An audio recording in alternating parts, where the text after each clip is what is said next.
လို့ချက်ချက်ပြောပြီး1 2 3ပြောရရှင်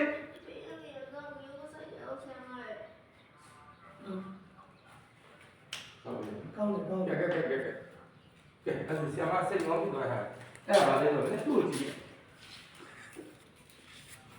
အဲ့လိုလေးတာပြီးအဲ့ဒါပါလေတော့အဲ့တင်ကဆီယမအတူရတယ်မဖြစ်တော့ဘူးဒီကလေးကြီးလိုက်နေငါသွားဆွေးနေမှဖြစ်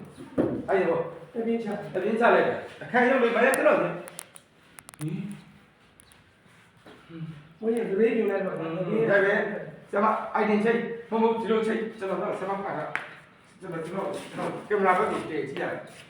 အဲ့ဒါမလုပ်တဲ့တိုင်းပဲဒါဒီဟာကျွန်တော်တို့ကပုံနေကြတယ်ဟိုပါလေ silent idea မှားတယ်နော်ကင်မရာဘက်ကိုတည်ကြည့်ဆိုတော့ကင်မရာကြီးကိုကြည့်တာမဟုတ်ဘူးကျွန်တော်လုပ်ပြတယ်1 2 3 go action လို့အဲ့ဒါဘောကငါးဒီပါဆွေးလို့ရတော့မယ် အဲ့ဒါဒလေးပြူကြည့်လိုက်တော့ ဆွေးလို့လိုက်တယ်ရတယ်လေ